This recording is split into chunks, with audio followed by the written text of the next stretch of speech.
Hey, what's going on? It's been a bit of a frustrating day because I was working on a coding project that I don't do coding very often, and I hate doing it sometimes. And also because Microsoft is garbage and they deactivate your product key, or they deactivate your product basically whenever they feel like it's time for you to remind them that you have an account. But of course, that was a bit of filler for what we're going to talk about right now, which is still, there's the Kanye controversy. And, um, you know, I think it is indicative of how inflated celebrity opinions are today that people are taking this so seriously. But, it might as well be him. If there's any, and, I remember the only album I really ever got a chance to listen to from end to end with Kanye West was the College Dropout album. So to call me by any means an expert on this topic would be, who are we kidding here? I think the rapper I've most listened to was Ice Cube, and probably since Ja Rule kind of killed my interest in hip hop, I probably right after that became more interested in corn and metal, and I haven't really looked back at hip hop as my main interest. But yeah, welcome to Sweet Speaks in Arjun.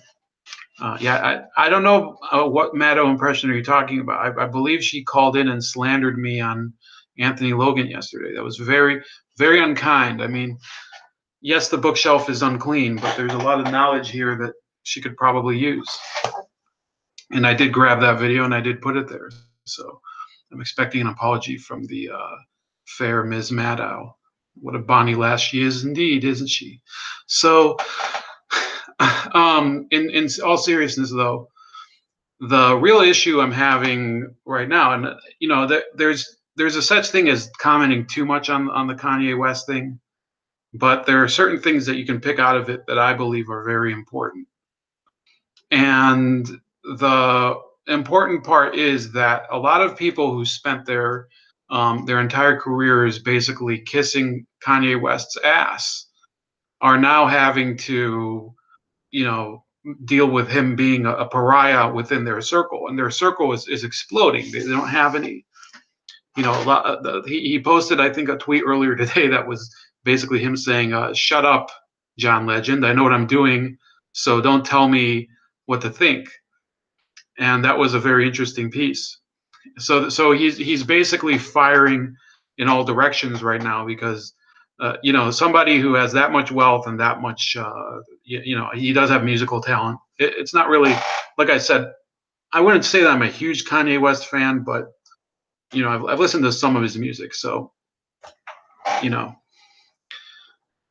I mean there's people who are far more interested in his opinion than I am. But really the issue that I think is captivating me is all these fake people who wanted celebrities to be basically the substitute for real political and social discussions and thinkers.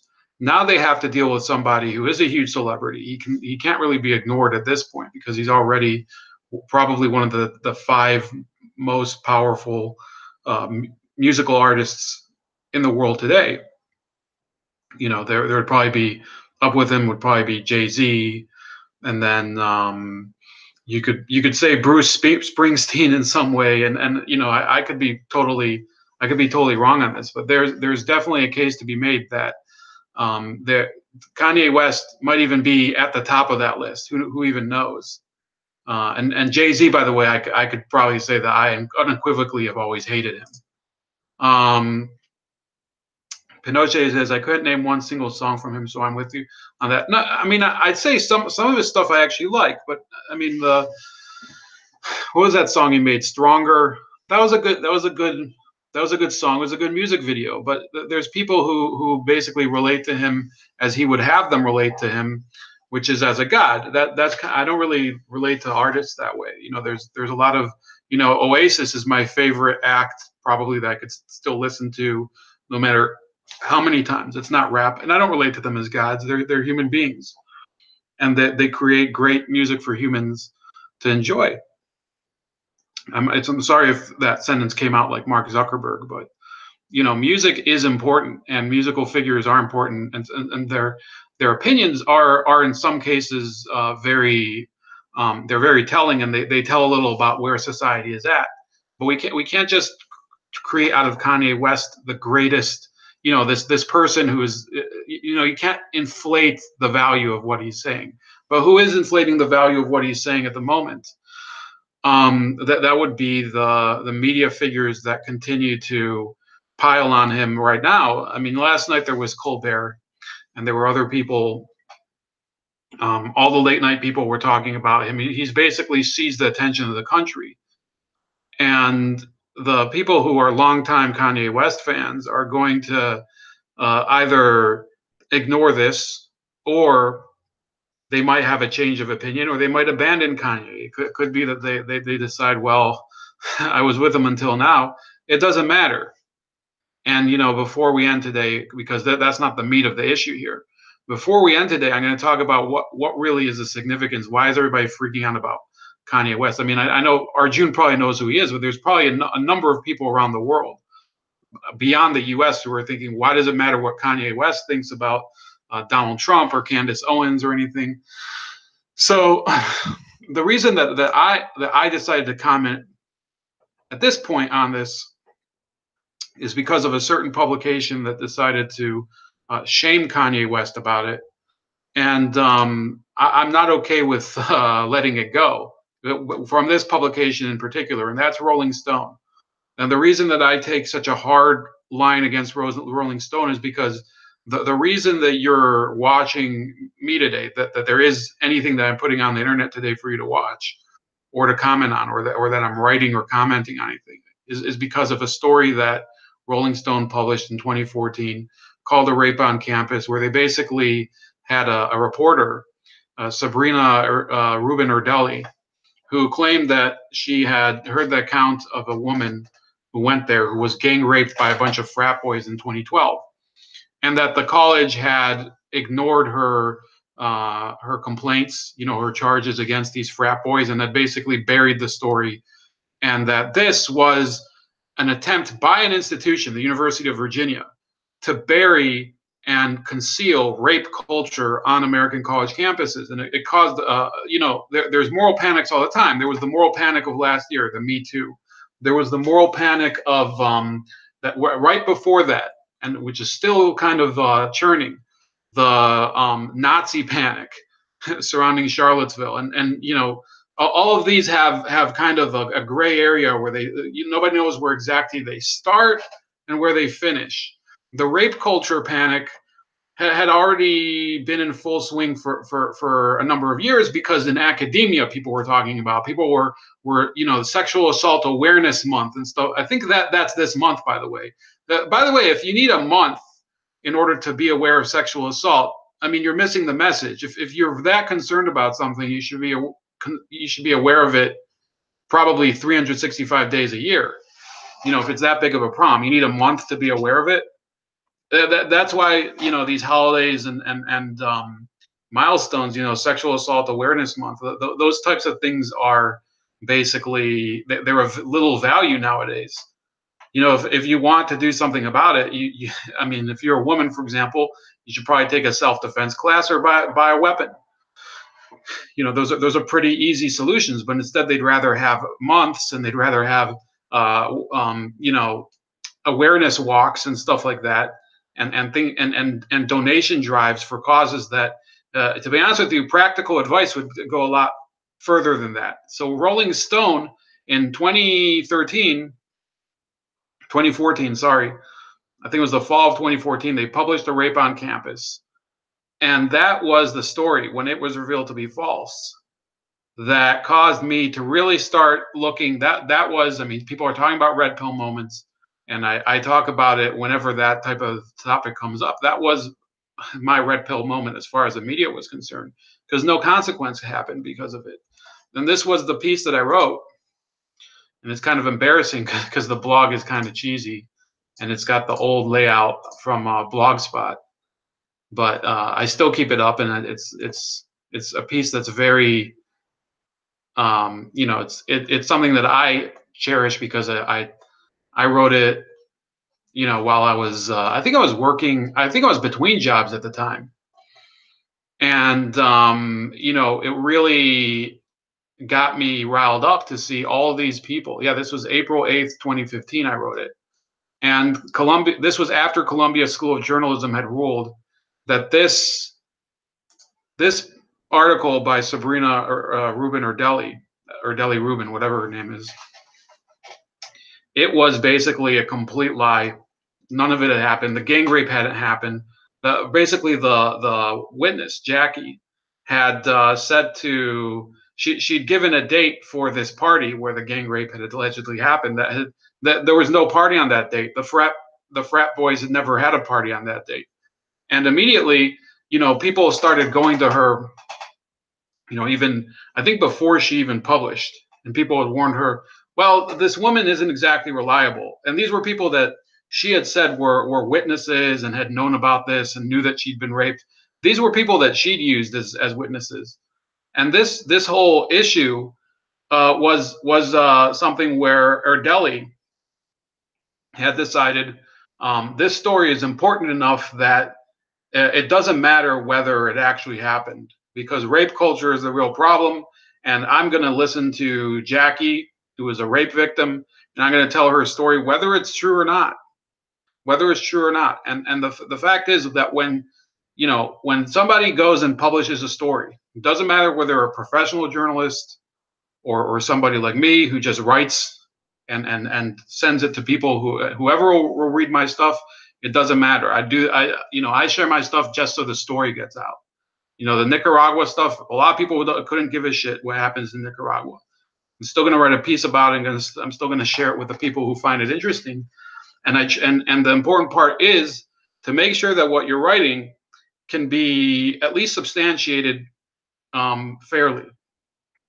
If you put stuff in print or nowadays on the web that's complete bullshit, slander, never happened, about people that exist in the real world, well, I mean, they have consequences. And those frat boys were, first of all, they were kicked out of UVA, and their fraternity was disbanded, which for some of you might not sound like the worst price to pay.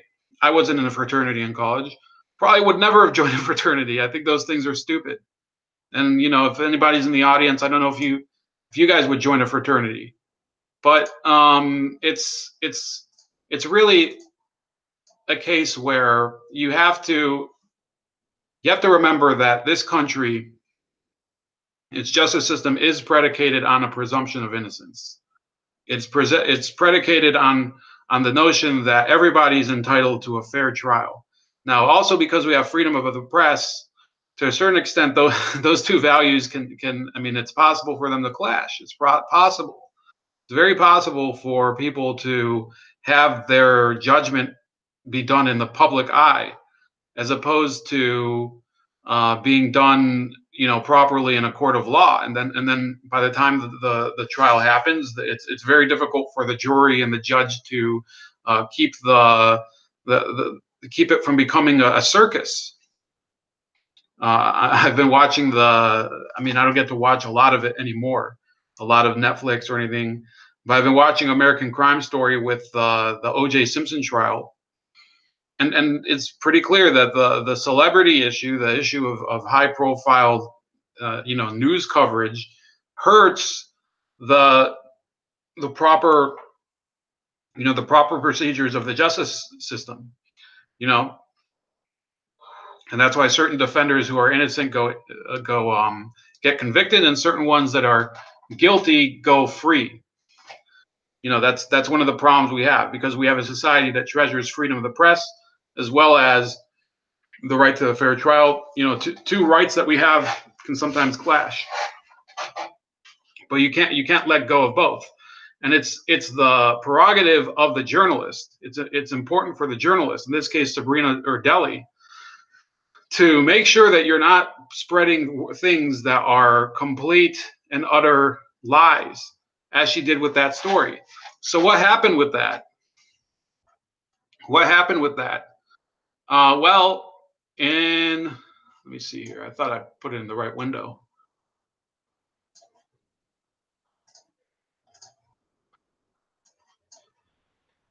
So last year they had to settle a massive lawsuit from Nicola Ramo, who was the administrator. So they didn't just slander the frat boys. They didn't just do that. They went even further. They smeared a woman who was the former associate dean. So this is from the Hollywood Reporter. Okay, no right wing publication. This is from last December, and they settled the last remaining lawsuit over the UVA rape story, and they've lost 3 trials over it. Or I mean, I think one of them they lost, they didn't settle, and then another one they lost and did settle. So Rolling Stone, the storied magazine covering youth culture, had 2 significant developments on Wednesday. The first was news that Jan Wenner was selling his stake to Variety owner Jay Penske in a deal that reportedly values the publication at $100 million. I personally wouldn't pay, a nickel for that piece of shit magazine, Rolling Stone, nowadays. But there's more. In New York federal court, Rolling Stone also wrapped up the last remaining piece of litigation emanating from its controversial and since retracted 2014 article about the gang rape of a freshman identified as Jackie at a University of Virginia campus fraternity.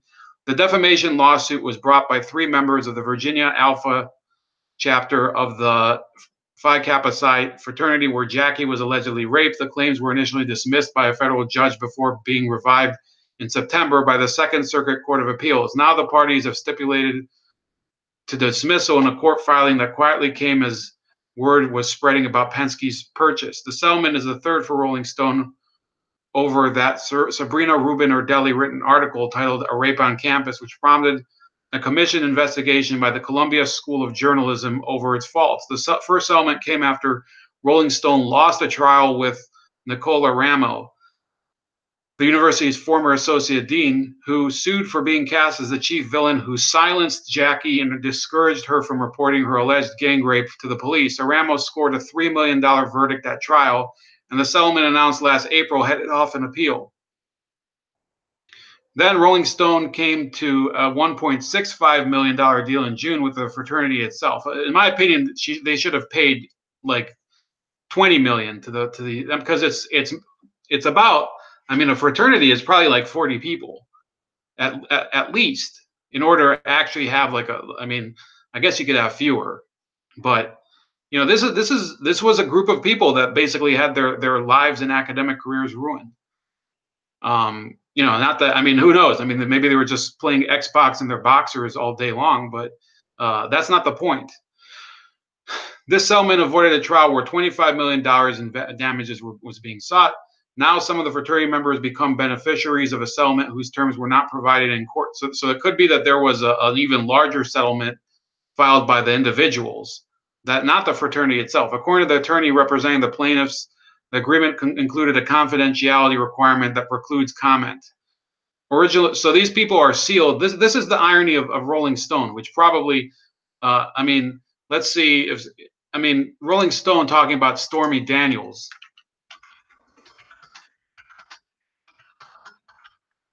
Let's see how many stories okay, so there's one for March 9th. This is irony. They're butthurt over the terms of Stormy Daniels' settlement with Donald Trump over consensual sex not being released, but they have a confidentiality agreement because they fucked up a story.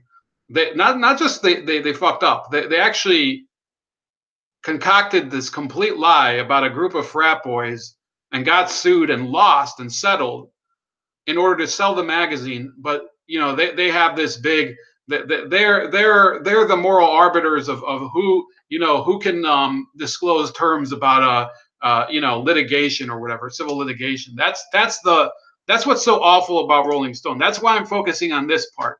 And I don't even know if we've gotten to Kanye yet.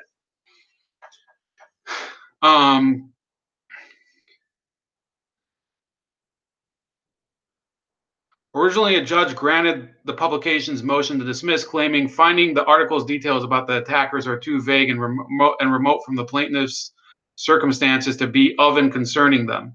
The Second Circuit reversed this conclusion, at least with respect to George Elias and Ross Fowler. The Federal Appellate Circuit did so with a nod to group defamation theory and how the fraternity was sufficiently small and how a reader could plausibly conclude that many of or all fraternity members participated in alleged gang rape as an initiation ritual, and all members knowingly turned a blind eye to the brutal crimes.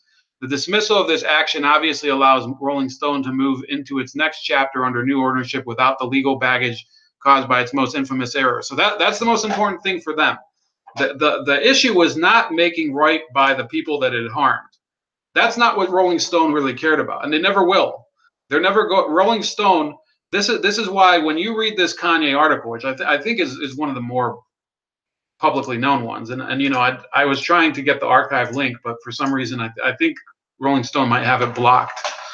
So it says, when Kanye West was named one of Time Magazine's 100 most influential people in 2010, Elon Musk, who wrote the blurb about the rapper, producer, designer, noted that he fought for his place in the cultural pantheon with a purpose. Of all his varied talents, arguably West's most useful one has been his ability to command attention whenever he saw fit. West has always been his own biggest advocate, and after years of telling us how important he is, he induced many to fall in line with the sentiment. This is a man who has been considered one of the greatest artists of the 21st century.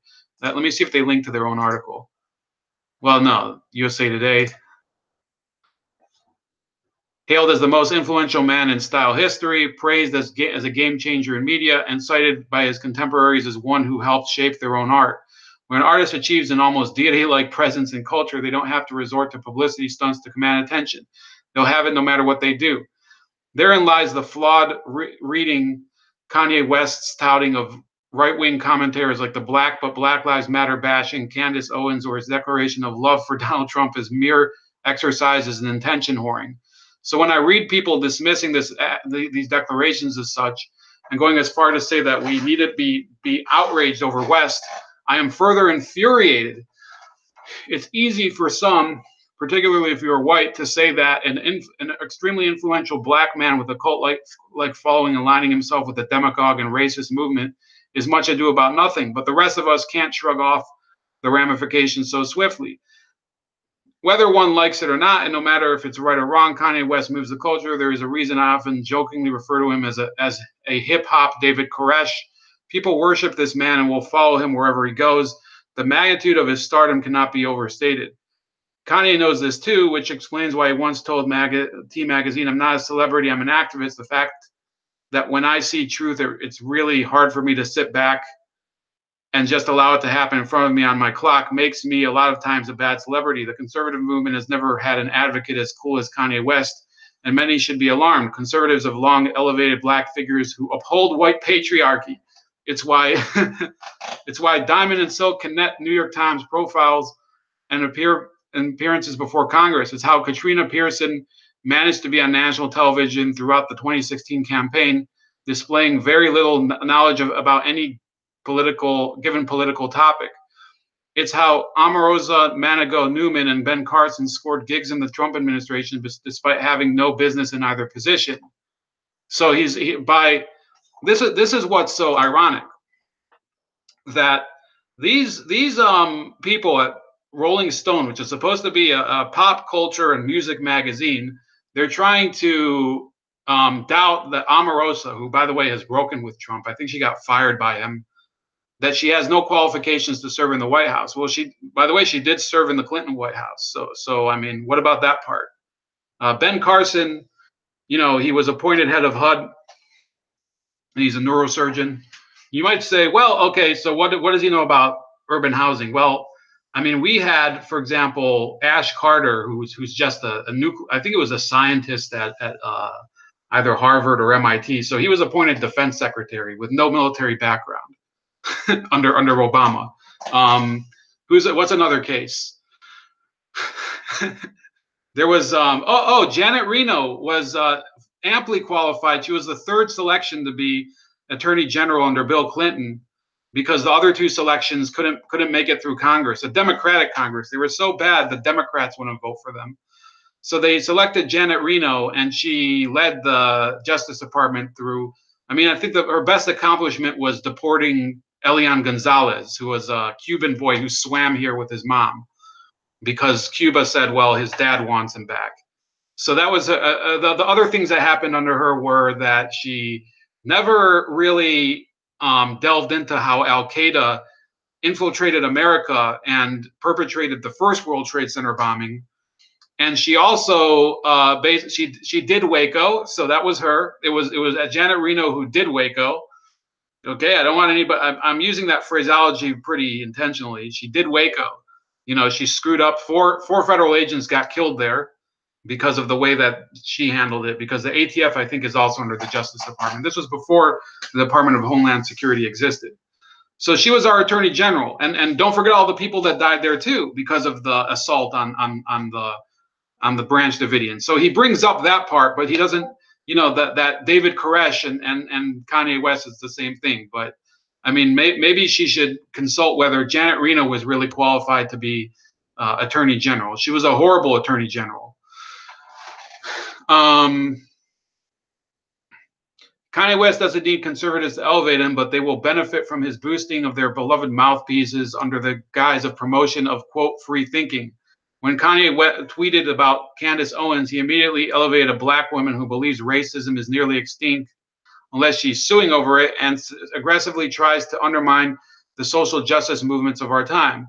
Conspiracy theorist and village idiot Alex Jones has extended an invitation to Kanye West to appear on InfoWars. Imagine how many people will be exposed to and influenced by such ignorance if that appearance happens. Then there is so he gets. I mean, you do realize that by fighting so hard against this, he's actually making it stronger. Okay, this isn't me. I mean, by me commenting on this, it doesn't make Kanye West's message stronger because you know I really I have very little. I don't feel affected by Kanye West. I think he's, you know, I don't really have one feeling one way or another about him.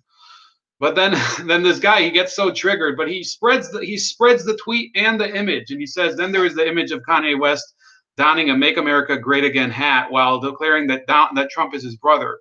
When you wear that hat, you are aligning yourself with a man who wants to deport immigrants who have done nothing but pursue a better life, like Elian Gonzalez, to bar trans people from serving in our military, to subject gay, bi, and queer people to legally protected prejudices of all variants, like Joanne Reed, to subject black people to harsher realities in every facet of our lives, to deny women autonomy over their own bodies. Worse, you are joining the likes of the tiki torch clutching white supremacists who stormed Charlottesville in the promotion of what that hat and the man behind it symbolizes. Kanye West always got too much credit for declaring during the fallout from Hurricane Katrina that George W. Bush doesn't care about black people. Frankly, his own history of forging friendships with and apologizing for racists and speaking about racism solely in the context of his fashion interests. So who is this? No, he just links back to the same tweet. I don't see what he's. I mean, I don't know who he's talking about.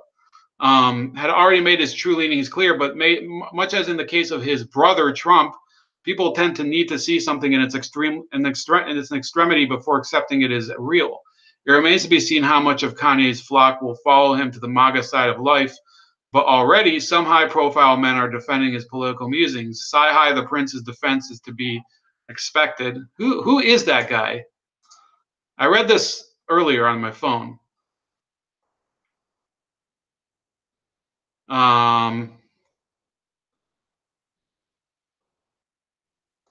So I don't think this guy really matters. I'm sorry.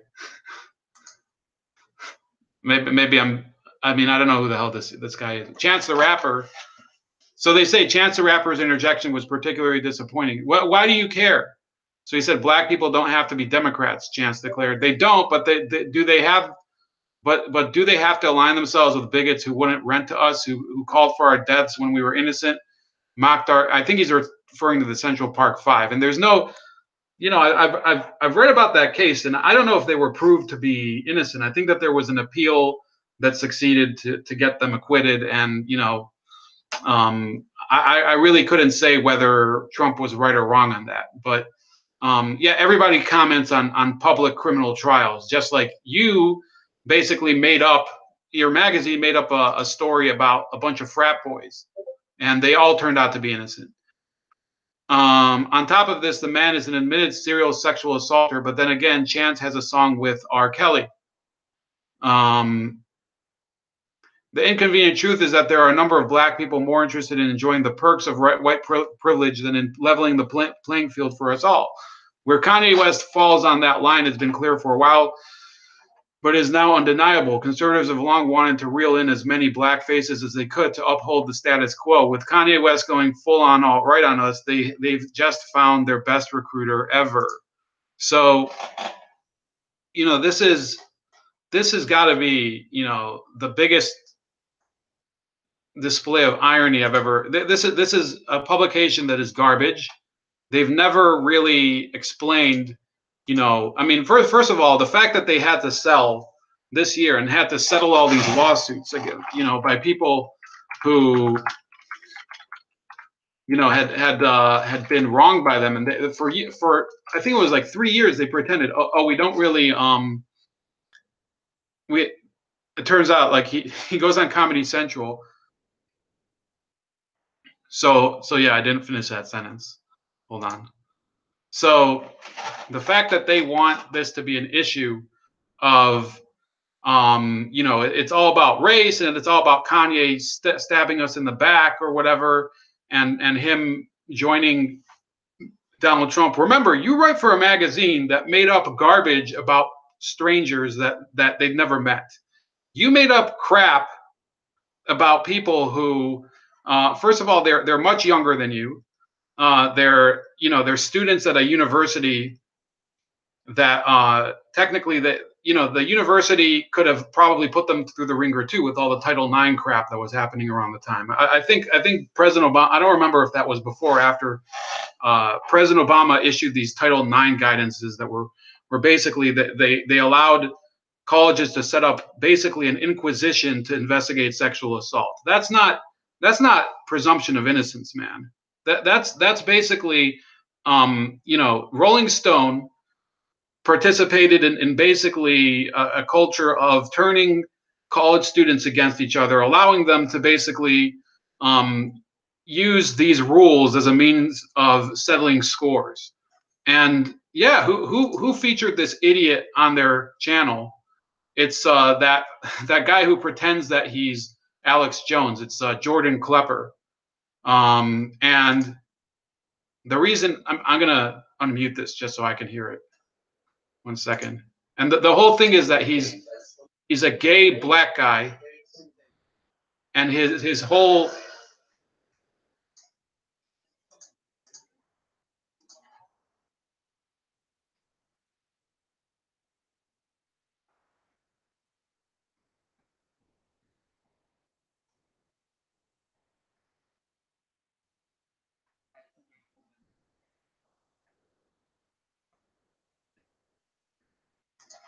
So this guy, I don't think you guys heard it, but he was basically saying that once Trump was elected, Nick Kristof from the New York Times said that they should still give him some respect because he was elected president, but he said he would give as much respect as he typically gives to people who are black. But the fact is that, look, this guy he's basically just, what the hell is happening with this screen? Is that better? Okay, so this guy is the biggest fake that you can get. He writes for a magazine that's just trash from cover to cover. A magazine that has slandered people in the past, and he goes on a program like Jordan Klepper, which almost nobody watches. It's a program. This is Comedy Central's thinking here. They think that it's really it's a smart idea to parody, Alex Jones, who has a show that's been successful for years, and Alex Jones will take all the attention that you'll give him, and basically the rest of the media is like, well, we shouldn't give attention to Alex Jones. Jordan Klepper is like, oh, how about we just parody him and he'll just look stupid. But every time they try to parody Alex Jones, it just gives him a little more attention. His audience is growing more. I mean, I'll be honest with you. I do watch him sometimes, and I watch him sometimes just to laugh because it's hilarious. And you know, you watch him raging out about stuff, even serious stuff. Like, I was against the Syrian war, he was against the Syrian war. I didn't I didn't like throw down my headset and say fuck Trump like he did. So Alex Jones, I mean, if Alex Jones is out there, he's probably watching this Jordan Klepper guy and saying, "Thank you, thanks for making." I mean, what's the phrase? Imitation is the greatest form of flattery. So you know, this is the guy. He goes on Jordan Klepper. So you have a fake journalist going on a fake comedian's platform and trying to you know, show up as if he's like the real moral arbiter of whether Kanye West is allowed to be you know, of a different opinion as he is. Look, Kanye West doesn't have to listen to Rolling Stone magazine. He can I mean, any celebrity out there, if you're you know, watching what Kanye West is doing, I'm sure many of them would probably have plenty of opinions that they think they've had to keep to themselves. You know, whether it's about you know, their religion, or whether it's about, you know, immigrants or something. And instead you have these virtue signaling assholes like George Clooney. And you know, the guy talks all the time about how we need more immigrants in here. We can't limit immigration. We can't do anything like that. What happens? He abandons his family. No, his family abandons their home in Italy on I think it was on Lake Como, and they moved back to the U.S. Why? Because all of these roving immigrant camps were in the surroundings and it wasn't safe anymore. That's what Hollywood is. They're people. They can't live the life that they try to impose on other people. And you know, I'm getting some agreement here from Eric. I see Malevolent Rider is here. I think he messaged me earlier. He says Kanye sucks, but you know, I don't think that the issue is whether you like Kanye or it isn't. The issue here is that you have a media, and you have and you know, this is we're beating a dead horse again. Everybody talks about it: political correctness, media, censorship, or whatever. But the fact is that these people are so tunnel visioned, and they have such a short memory. I mean, it was just in December, Rolling Stone, they settled this case, the last case, where they basically talked about these college students and made up this lie about them. And now they think that they can judge Kanye West. Well, Kanye West is, you know, he's a performance artist, okay? You can hate his music, you can hate his opinions, you can hate his personality, but you can't hold him accountable the same way you're supposed to be held accountable as a journalist. And that's really what I have a problem with Rolling Stone. That's why I'm taking no, I think Malevolent Rider, were you on? Maybe I'm thinking of somebody else. Never mind. But thanks for tuning in. Mega Man EXE, as a black person, I really don't get the hate from the right wing, for the right wing or conservatives. I'm just reading your comments for the moment. Ruby Ridge was my red pill moment. It rocked my entire community and still does. It's gotten progressively worse. Well, I think Pinochet is from like Washington State or something. Yeah. Everybody, this is the issue that I've been hearing more and more often, and that's why, you know, Shiva over in Massachusetts. If you live in Massachusetts, or you know, if you're interested in what's going on in Massachusetts, you should support this guy.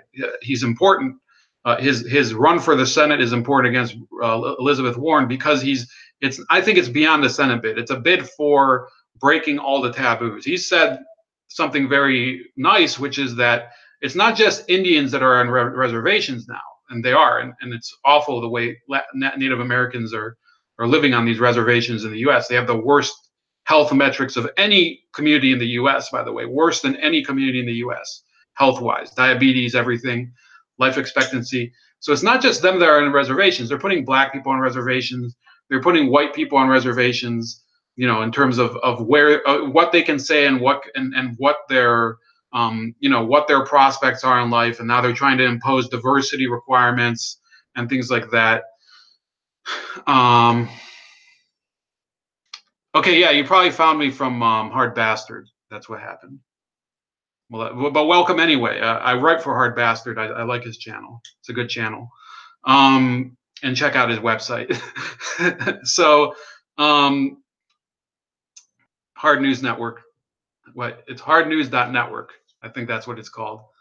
So look, you guys have to really start coalescing around it. I mean, I have my Discord server. Other creators have their Discord servers. Alicia, who's in the chat, talks to me. Check out her channel. Subscribe to her channel. She talks a lot about these issues, and these are people. I mean, for example, she's a parent. Just being in a certain role gets people red pilled for whatever reason. I mean, who knows? Being of a certain religion gets people red pilled. I mean, some of you might click the unsubscribe button, but I'm actually, I'm Jewish, and seeing the way that my community is misrepresented by the ADL and they try to police speech, that's helped to provoke me to speak out against the ADL, to support the idea that people should be able to say things even if they're offensive to me. That's something that I think we should all support. And who's standing on the other side? It's Rolling Stone magazine. It's a magazine that has made a living hell of some people's lives through their slanderous article. That it's just it's a disgrace. Amal Clooney is worth looking into. Yeah, she's pretty hot, but then again, she's also married to a dumbass. Let's see here. Just looking at how long I've been on. I didn't actually intend for this to be a long stream, but when we get to talking about Rolling Stone and what they've done over time, and how pathetic their standards are, I can't let it slide. I can't. It's something irrational, but I can't let it slide. Alicia says that has to be hard for a Jewish person to believe in free speech when you get from both sides.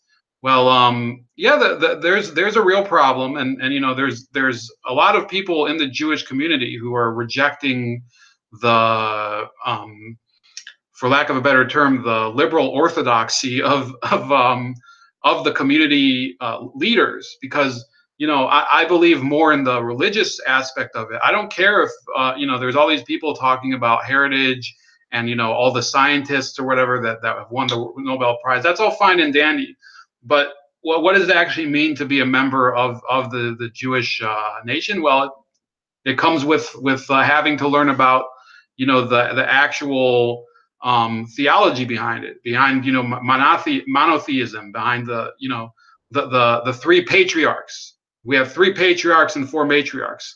If you talk to a lot of these liberal leaning Jews of the the type, including Sabrina Ardeli, by the way, they wouldn't be able to name them. They're ignorant. Their ignorance is and of their own heritage helps to propel them into these roles that they've become, that they've so easily slidden into. They've become basically the part of this whole liberal orthodoxy, not which goes beyond the Jewish people. I mean, there's a lot of Irish Catholics who don't believe in actual Catholicism. Joe Biden is an Irish Catholic. Does he actually represent the views and beliefs and faith of the Catholic Church? We both know that. I mean, we all know that that's not true. You look at somebody like even Linda Sarsour, I think would probably be in violation of a lot of the beliefs of traditional Islam.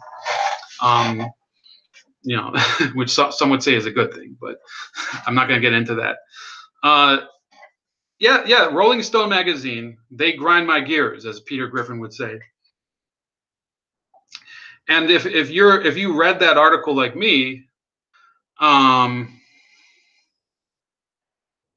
band is, I don't remember that thing of I don't remember that Family Guy episode. I remember there was the Malevolent Rider. Do you remember this episode where I think it was I'm not a huge Family Guy fan, but Lois Griffin's dad found out that she was technically Jewish because her mom was Jewish, and he started pulling around a dollar bill on a string and daring her to come take it. So I remember that. I remember that one. But you know, ironically, they never took Seth MacFarlane off the air for that, because Seth MacFarlane has a license from people that's acceptable in their mind, even though it's blatantly, you know, it's a blatant stereotype about Jews, but it was a comedy thing. But you know, if you're somebody who watches Family Guy and you see that and you flip out about that, there's nothing you can do about it. You know, the guy made, and MacFarlane isn't Jewish, so it's not like he can claim, oh, I'm one of the tribe, I can do it myself. So, I mean, Mel Brooks used to make Jew jokes all the time. He was one of the great. He is still. He's like 95 years old. He's still one of the greatest comedians of all time. But a lot of his jokes were self-deprecating about Jews. Nowadays, you can also, you know, it's ironic. Seth MacFarlane, who's not Jewish, he's probably Irish Catholic, can make jokes about Jews because he's at that level of comedy in the comedy world where he's accepted by the liberal establishment. Well, he's not going to get thrown off the air. By the same token, you have Bill Maher, who's half Catholic, half Jewish. He says the N-word on TV. Nothing happens to him because he's secular. He doesn't believe, as long as you don't have any core beliefs and you believe in nothing, you don't have an actual attachment to faith.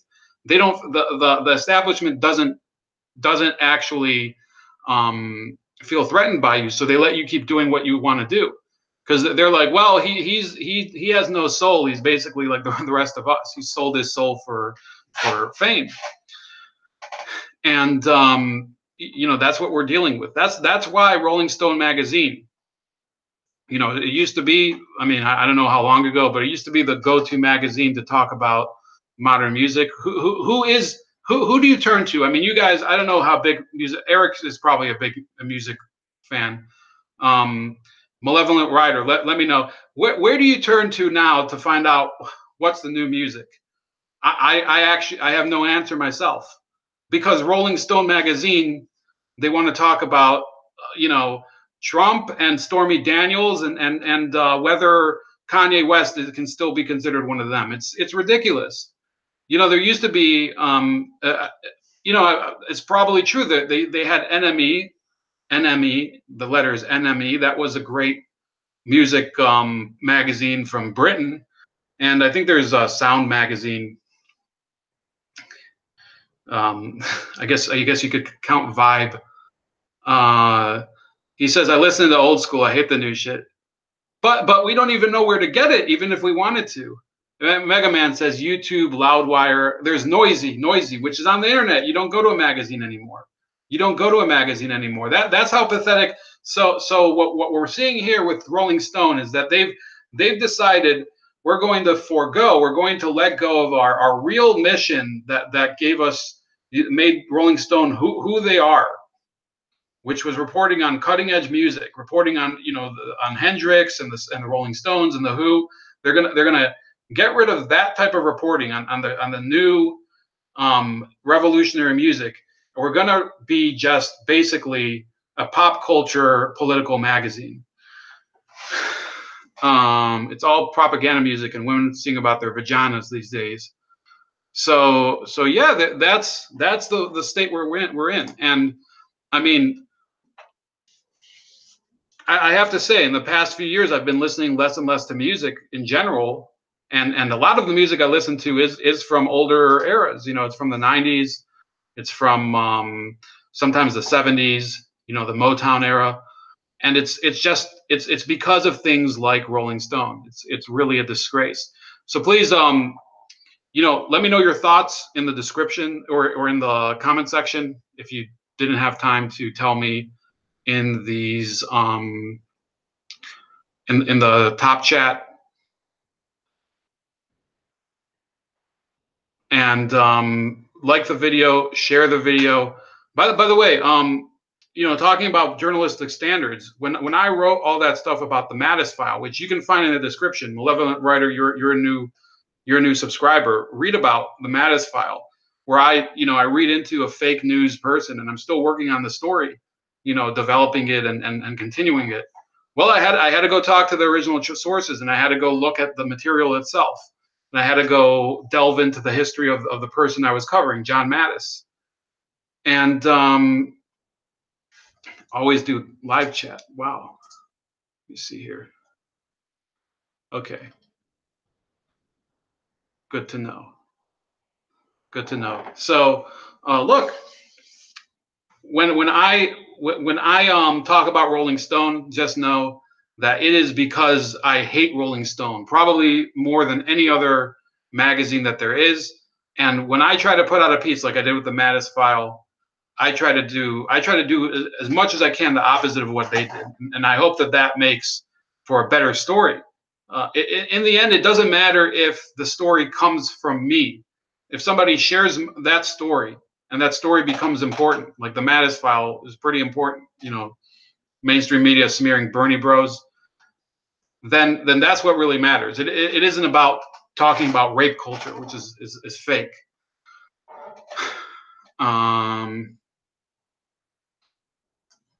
Okay, that's about it. I'll talk to you guys later. Thanks for tuning in. We had Pinochet, Malevolent Rider, Mega Man, EXE, Alicia. Always love to see Alicia. Maybe next week we can talk. You have Arjun, of course, Eric, H526, also a Hard News Network alumnus. Did I miss anybody else? I think I got all of you. Sweet Speaks too. So thanks everybody for tuning in, and have a great rest of your afternoon and evening.